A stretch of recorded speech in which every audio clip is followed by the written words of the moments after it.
Hi, my name is Nathan Mercer. I'm with the Learning Center. Thank you for watching this video on preparing for behavioral or structured interviews. I'm going to just stick with the term structured interviews. Those two terms can be used interchangeably, but I'm going to use structured interviews through the rest of this course. The topics we'll cover are the differences between structured and behavioral and unstructured interviews. I'm going to give you some examples of questions. We're going to go over why are structural interviews used, STAR responses, and some word tracks and steps to help you prepare.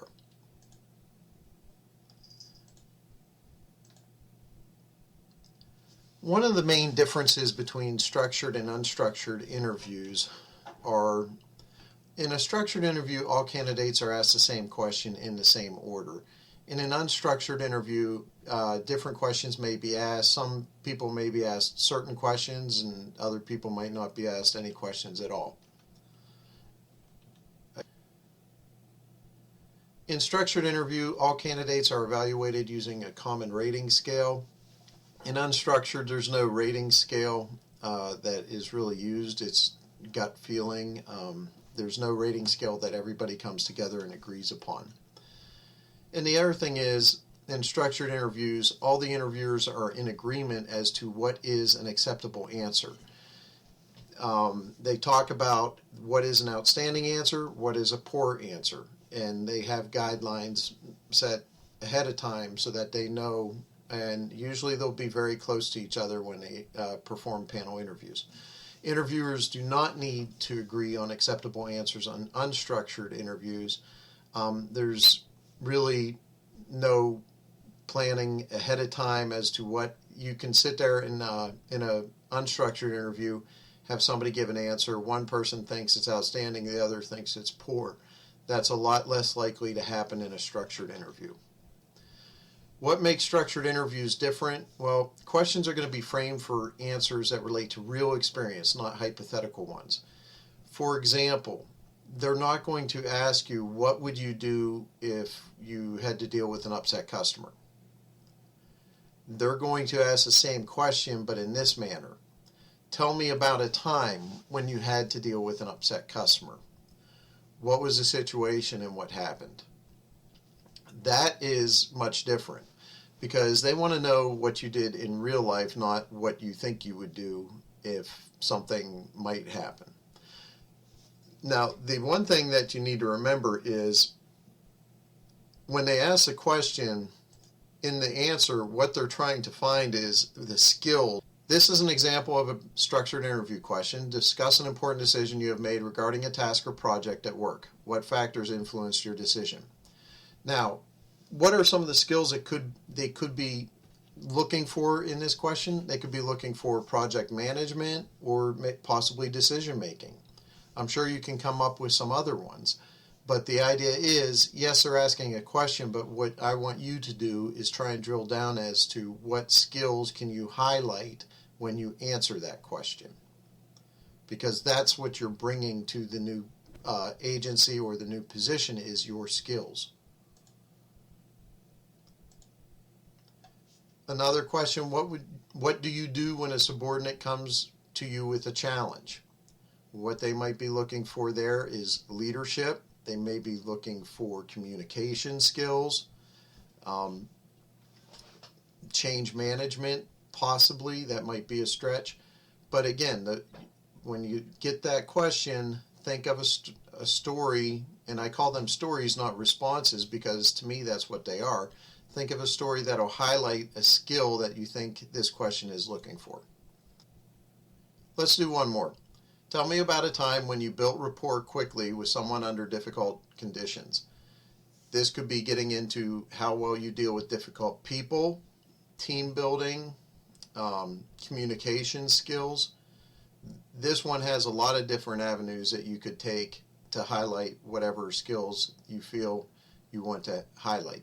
Now, one tip here is look at the announcement in the occupational questionnaire. Those are going to give you a lot of ideas as to what skills they're looking for. So that should clue you in as to what stories you should prepare for. Why do agencies and more and more private sector companies use structured interviews? Well, the first reason is there's a high degree of reliability. Studies have found that you are 5 times more likely to get the best, quote, best person using a structured interview than you are with unstructured interview. There's a high degree of validity. This has been scientifically studied, and that's how they found the reliability factor that I talked about earlier. And it's also much more legally defensible. And if you think about it, it's just plain more fair. Everybody's being asked the same questions in the same order, and everybody agrees ahead of time what constitutes an excellent answer. And there's a lot of note-taking, so you're going to be able to back up your decision.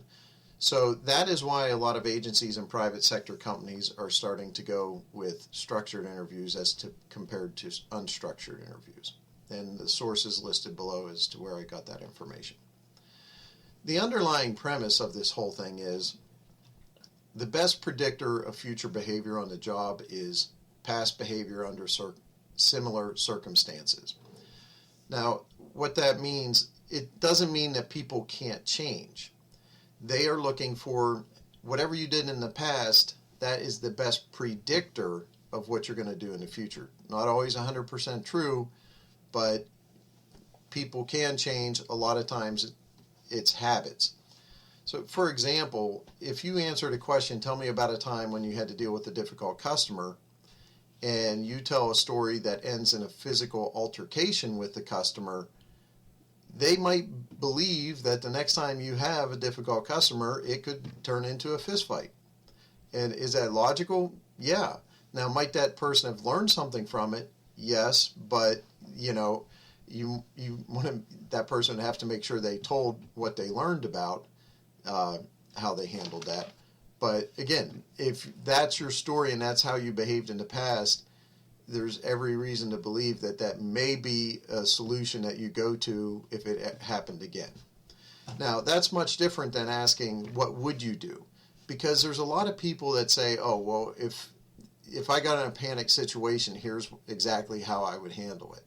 And that's one thing, but then you put them in that panic situation, and you can have the biggest, toughest guy in the room just totally freeze, and you could have a little old lady just take charge and be the most calm one in the room. So, the hypotheticals, yeah, you're telling me what you think you might do in this make-believe situation. Do you understand how that could be a lot less reliable just from how I said that? So, how are you going to be rated?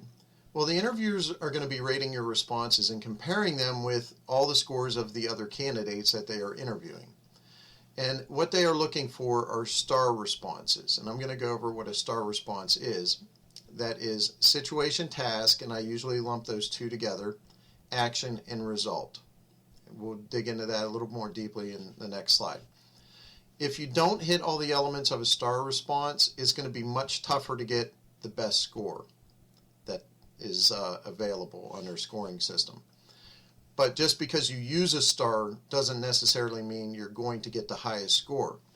If you answer using a star response but are very negative, you come off bad, the story just is totally, for that example, it ends in a fist fight, you could use a star response, you're probably not going to get the highest score.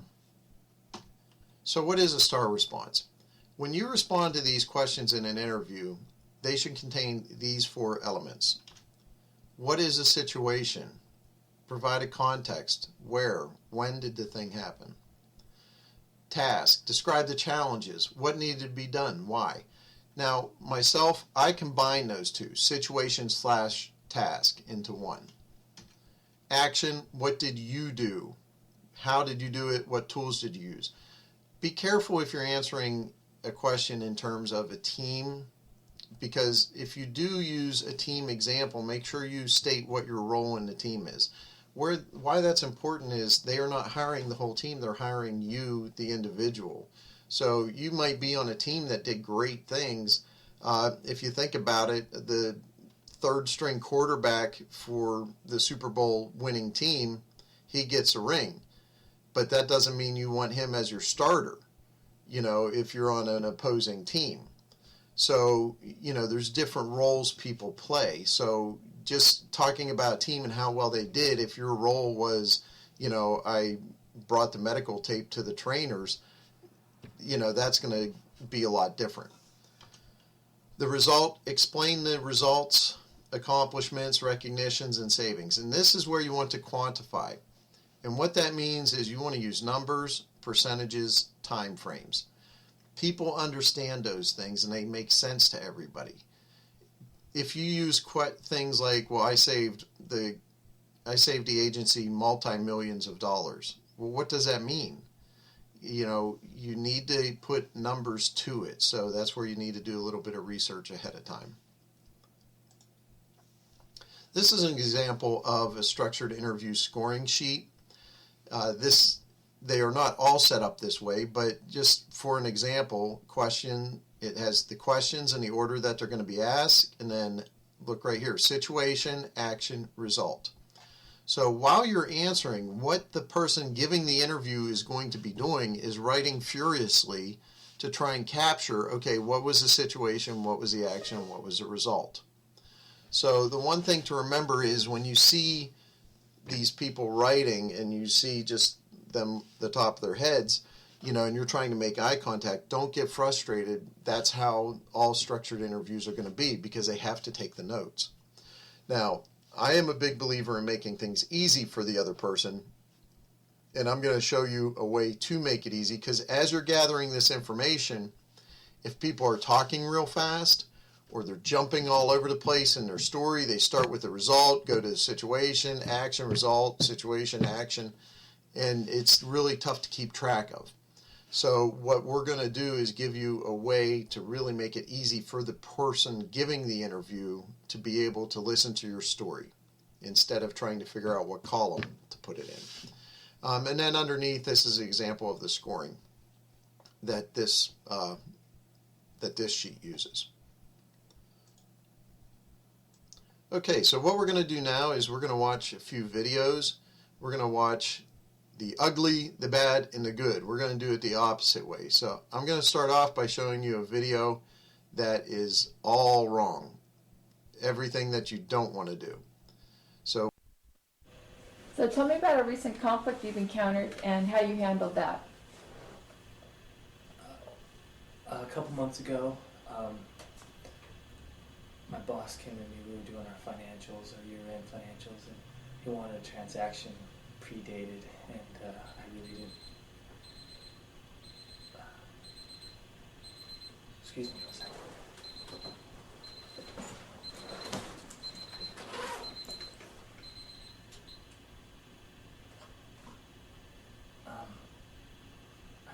I have another appointment, sorry.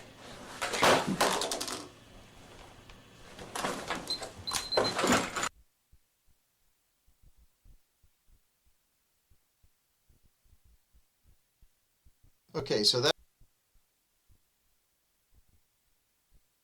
was an example of things that went all wrong. That's just a total disaster. Now, the next one that we're going to watch is the bad. Now, what I want you to do with this one is I want you to take a piece of paper and I want you to turn it this way, long ways landscape, and draw 3 columns. 1, 2, 3. And the first column, situation, then action, then result. Okay? Now, as this person in this video is answering this question, what I want you to do is try your best to capture what is the situation, what is the action, and what is the result. And try and get as much detail down there as you can. What I want to do is I'm putting you in the role of the person giving the interview. Because once you experience what happens on that end, it can really help you give the interview in a manner that makes it much more easy for the person giving it. Tell me about a recent conflict you've encountered and how you handled that. Okay. A couple months ago, at our year end, we were preparing our annual financial statements. My boss comes to me and says, hey, we got this sales transaction, huge one in July. Can we report it in June? I said, what an idiot. he doesn't even understand that it's against the GAAP, general accepted accounting principles. And he wasn't happy when I told him that. I said, hey buddy, stop. It's my way or the highway, and I'm going to do things right here. And still, he just was on me. And I told him the bank's going to come after you with criminal penalties. And he eventually agreed. And, I put my foot down, told him what's up. And he let me do what I want to do. Okay, now that was an example of a STAR statement. He did hit all the elements, but the tone, the negativity, he did a lot of things that would probably keep him from getting the highest score, even though he had a STAR result. So now what we're going to do is we're going to watch a good answer. And again, I want you to try and just focus. This time don't write it down, just listen and try and figure out, okay, when is the different things starting? When's the situation, when's the action, and when's the result? Tell me about a recent conflict you've encountered and how you handled that. Okay. About a couple months ago, when we were preparing our year-end, our annual financial statements, my boss came to me. We had a large sales transaction set to happen in July, and he asked me to report it in June. And I told him that predating a transaction wasn't acceptable under the GAAP, and he clearly wasn't happy. So I had to explain to him that his request was fraudulent and unethical, and that I knew he took his information to the bank, and that if anything did happen to his company, the bank could come after him civilly and even with criminal penalties. And he kind of understood that and agreed that we shouldn't do it. Okay, that one was much better than the first one, definitely much better than the first one, and better than the second one. The one thing that I do like is he did go situation, action, result, but I'm going to give you a way to really make it even easier for the person who's interviewing you instead of just having them trying to pick up when you're switching gears. So here's exactly how we're going to do this. What we're going to do is we're going to use what I call a word track. Okay? What this word track is designed to do is make things easy for the person giving you the interview and hopefully allow you to be a lot more calm and relaxed because you know how you're going to answer every question. Now, I've showed this word track to people who have given interviews, and I've asked them, hey, how would you feel about it if somebody answered every question in this manner? The reaction I got from every single one of them is it would be a relief because it would make things so much easier for me. Making things easy for the other person is not a bad thing. So here's the word track. Here's the situation. So they ask you a question. Tell me about a time when you dealt with a difficult customer. Here's a situation. Boom, boom, boom. Okay, and then you can go into the tasks that needed to be completed. Now, personally, what I do to make this even easier is just start with, here's the situation. The action I took was, and the result of the action was. So, for example, they're going to ask you a question. Tell me about a time when you had to deal with a difficult customer. And you pause, you think about which story you're going to tell, and we're going to get into that. And here's your answer. Here's the situation. Boom, boom, boom. The action I took was boom, boom, boom. The result of that action was boom, boom, boom. So if every question's framed like that and you're the one writing it down, now we just did that exercise. Now imagine if somebody was telling a story and they jumped all over the place. That's what a lot of people are going to do because, number one, they're nervous, and number two, they haven't prepared. Number three, if you were like me, you just never heard of these STAR statements before and didn't know that that's the answers, how they were looking for you to answer the questions. So, but if you're the one interviewing and somebody's responding, okay, here's the situation, and they tell the story. Here's the action I took. They continue the story. Here's the result of that action. They finish the story. As you're going along, you know exactly which column you're supposed to be writing this stuff in. So you can focus more on the person who's being interviewed than worrying about trying to figure out what column you're in. They'll probably get more of your answer. And it's going to come off a lot more organized. And you're going to come off a lot more prepared. Okay, so some steps to help you prepare.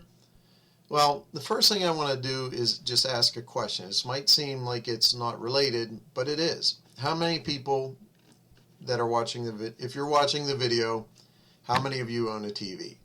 And the answer is probably going to be real close to 100%. And if you're like a lot of households, you might have one TV per person. Okay, you might have one TV per person and one for the cat. We love TVs. Now, why? Well, to me, it goes back to this. Back when you used to tell your parents, hey, can you read me a story? Because if you think about it, what's a TV do? It just tells stories all day long, but it's electronic, it's neat. You press a button, you can pick what story, and you don't have to ask anybody. But the reason why this is important is people remember stories, and they like stories much better than a bulleted list of facts. So the more that you can tell a story through your answer and have it be a powerful story, the more it's going to be remembered. In fact, studies show that stories are remembered 75% better than a list of bulleted facts. And if you think about it, we've been conditioned to listen to stories since we were little. Even when people lived in caves, they would paint on the walls. They were trying to communicate stories before they could even speak. So science has proven that it's in our genetics to like stories.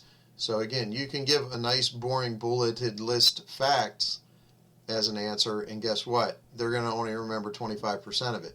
If you can tell a story and make it powerful and memorable, the chances of them remembering you when it comes time for selection are going to be much greater. Okay, so how do we prepare again? First thing we're going to do is think about stories that have occurred in your life, and that's work and personal. And what we really want are ones that are different and powerful.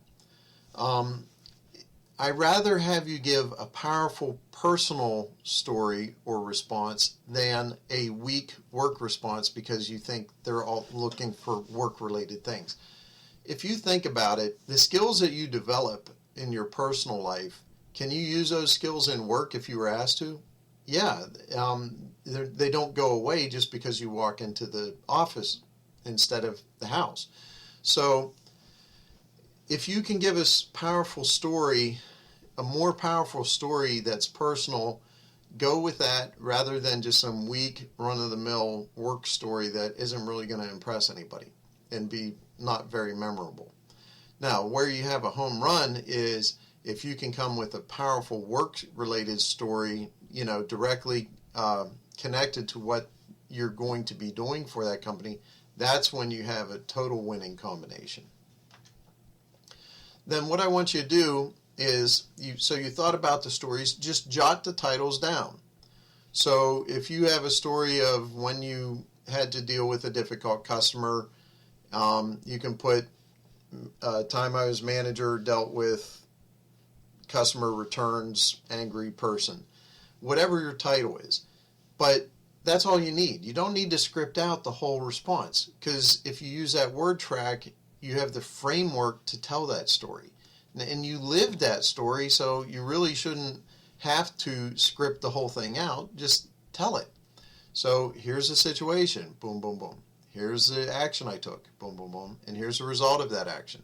And, when you're in the interview and you see just the title, that memory is going to all jog right back. So again, don't waste your time writing down every detail. Just write down the title. And then think about what skills in that stories that you're coming up with in those stories, what skills are being showcased through those stories. And I'll show you why that's going to be important. And then the last thing you can do is just practice telling them. Telling your stories in context of a STAR statement using the word track that we've gone over a couple times. On the day of the interview, a few things you can do: arrive 5 to 10 minutes early. Definitely don't be late. Don't be way early either. That's not a good thing to show up 3 hours before the interview. Take a copy of your resume. More than likely, they're already going to have one. But why would you want to bring one if they have one? To show you're prepared. What if they don't? Okay? So bring a copy of your resume and definitely bring something to take notes on. And I'm going to tell you to bring in one other piece of paper here in a little bit. Don't be afraid to ask the interviewer if they could repeat the question. So they ask a question, you want to make sure that you're picking up on what skills, or you're thinking about what skills they're trying to get at. So you ask them, could you please repeat the question? They should have no problem with that. The other thing it'll do is that it will give you time to choose the most appropriate response to that interview question. Then what I want you to do is take your list of stories that I'm going to tell you to bring in with you and look under the skill that you've identified they're looking for from that question, and you'll find the title. Now all you got to do is tell that story in a STAR context using that word track. And take a breath. You don't need to be real dramatic about it, but take a breath, pause, gather your thoughts, and then answer. At the end of your answer, if you're not sure if you hit all the parts of the STAR, or you get a vibe that there might be a little confusion about something, don't be afraid to ask them at the end, did I answer your question completely? Or do you have any other questions for me concerning this? That will give them an opportunity to ask follow-up questions. You don't want to do that every question, but if you have one that you're kind of getting the blank stare or confused look, you might want to ask it then. So this is an example of the story preparation note sheet. And what this is these are the titles of my stories, and these are the skills that they highlight. So if somebody asks me a question on time management, I have my story, there's the title, I lived it, so now all I got to do is convert that into the STAR statement. Here's the situation, here's the action I took, here's the result. Okay? Now, the other thing this can help you do is with a little bit of strategy. Because if you look, I have the same story title under two different skills. So what if they ask me a multitasking question, the very first question? Well, I'm not going to use this first one because I only have it once up here, and if they ask me a time management question, then I'm out of stories. And then that you're going to have to go on the fly, which isn't going to be good. So, in this scenario, you get a multitasking question. Well, I'm going to go to this one. Okay? So, and the more of these, if you look down here, there's 3. The more of these that you have, the better. Now, you can also narrow down the skills. You don't need 50 pages of this. You can narrow down the skills by looking at the announcement and looking at the occupational questionnaire. Those should give you a lot of hints as to what skills they are looking for or that you're going to be asked about. So that can really help you narrow your focus. You do want to have enough on there so that you can use this and not run out of them. But imagine coming in there with no preparation. You know a little bit about the STAR response, but you don't have a word track, and you're just trying to go right out of the gate and answer these. Compared to a person who walks in, they have a copy of their resume, they have a notebook, and they have this sheet of paper, all of which are fine to bring. They ask you a question, you ask, can you please repeat the question? You take a deep breath, you look down, you see the title, and you're ready to go. Okay, here's the situation. Boom, boom, boom. Here's the action I took. Boom, boom, boom. Here's the result of that action. Boom, boom, boom. Did you have any other follow-up questions to this, or did I cover it completely? And again, so that is the whole, and you just repeat. Okay? Now, again, I've asked people who've given these interviews, would that annoy you if somebody used that same framework? And every single one of them said, no, it would show me that they're organized, first of all. Number 2, it would really help me because I can follow their responses much easier. And people like things easy. I've said that a couple times, but it's true. Whenever you didn't watch this video for me to make things hard and confuse you, you are watching this to hopefully make things a little easier for yourself. We'll make it easier for the person who's giving the interview, and probably good things are going to happen as well. So at the end, there's one question that I want you to be prepared for. And it might come up and it might not. And it might sound real casual and you might think you're done with the interview, and then all of a sudden you get, well, why do you want this job? And you might think, well, I want it because it's 2 pay grades higher. I want it because it's more money. I want it because I'm working 60 hours a week and, I'm not missing, it has shorter hours so I can spend more time with my family. Or, I'm missing a lot of Little League games. My wife's getting mad. Okay? Well, you're answering the question, but you're telling them your problems. And really, what do they want to know? They want to know what's in it for them. Now, when you get asked this question, it might be very casual. Don't let your guard down and still remember you're being interviewed. So if they ask this question, what I want you to do is give a brief, thought-out response, but then keep your response focused on what's in it for them. If you can pull that off, that is really going to set you apart. To give you an example, in my last interview, I was asked, why do you want this job? Well, I started a career center at the VA, and we had no budget. Does OPM have a budget for what they're trying to start? Yes, we do. Well, I'll be able to get a lot more things done with a budget. But here's what's in it for you. When I come to you, now I'm going to stop for a second. Did you hear what I said? When I come to you, that's a very positive statement. You can say it without being cocky, without coming off like a real jerk. So again, started at the VA, started a career center. We had no budget. OPM, you have a budget, correct? Yes, we do. Okay, so I'll be able to get a lot more done. But here's what's in it for you. When I come to you, I'm already used to working with a zero budget. So whatever dollars you have over here, they're going to go further. Okay?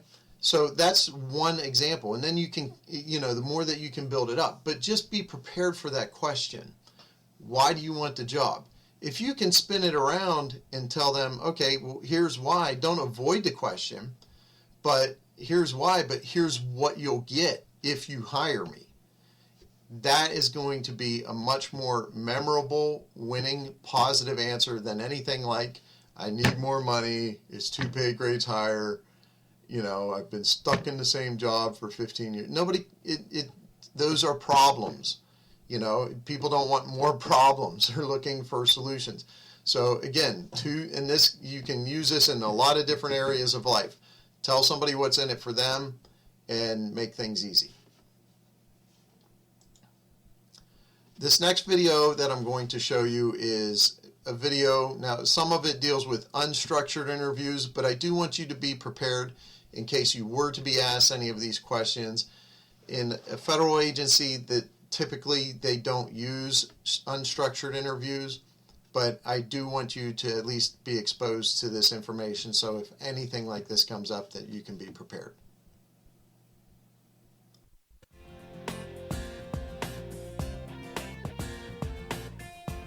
Most interviews, no matter what the industry, are designed to assess a few key areas: professionalism, interest in the job being offered, fit for the job, including applicable skills, and personality.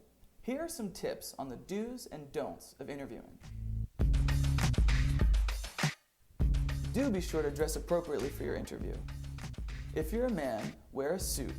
You can never go wrong with navy blue, a charcoal gray, a white shirt, and a nice tie. If you are a woman, do make sure you wear a suit to the interview. Either a skirt suit or a pantsuit is fine. Don't wear large jewelry, loud colors, or too much makeup.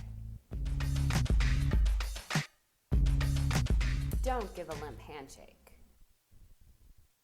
Nice to meet you. Do give a firm but not bone-crushing handshake. The key to a good handshake is to get the web between your thumb and forefinger fully in contact with that of the person with whom you're shaking hands. Also, don't forget to make eye contact and smile. So tell me about yourself. Well, I was born in San Francisco, and then my family moved to Boston. Well, actually the suburbs of Boston, about 20 minutes outside, but you tell everyone Boston. And then I went to UPenn in Pennsylvania, and I started out as an art history major, and then I switched to economics. But then I wasn't so sure, so I switched back to art history, and then I had to complete more credits to to do the major was kind of a pain. So now I'm here with the possibility that I might apply to law school next fall. This isn't a license to tell your life story.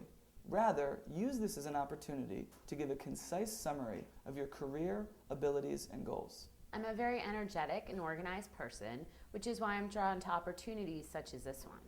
I have over 4 years experience at the associate level, and I'd like to further my career path. And I'm also fluent in French, and I've studied and lived in Paris. Great.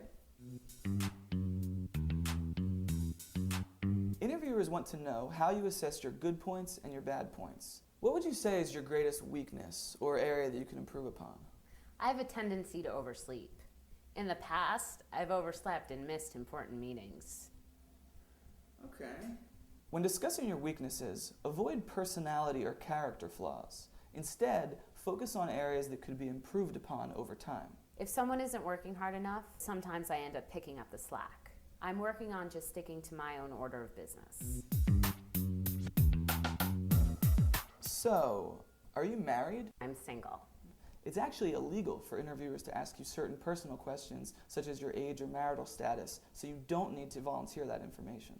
If you like, you can answer like this. Let me ask you, are you planning to have a baby in the next few years? I'd rather keep the focus on the job, not my personal life. Okay, that's fine.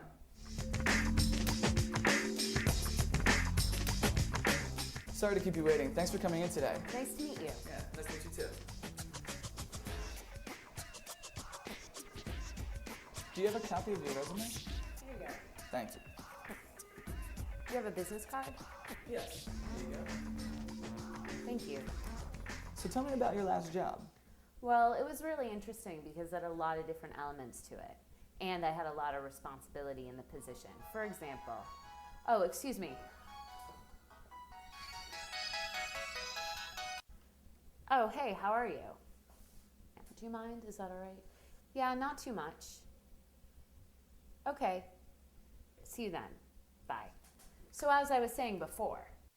If you forget and it goes off during the interview, apologize immediately and turn it off without checking who's calling or answering it. We hope these interview tips have been helpful. For more career advice, go to vault.com/videos. Play the video. What I'd like to do is go back over the topics that were covered, just to go point by point. We talked about the differences between structured and behavioral interviews and unstructured interviews. We looked at examples of questions and tried to pick out what skills were being asked with those questions. We talked about why are structured interviews even used. We went over STAR responses, word tracks, and some steps to help you prepare. This is the resources that I used to help build this. One was developed right from OPM. And the other thing, the Learning Center offers many other courses. Just to go through a few of them, we have personality assessments. We can help with individual development planning, USA Jobs. We have courses on federal resume writing. You just took the performance-based interviewing. We have a course on goal setting, persuasion at work, and dealing with difficult people as well. The people in my group, it is myself, Thomas Kingdom, and Ida Delisandro Felix.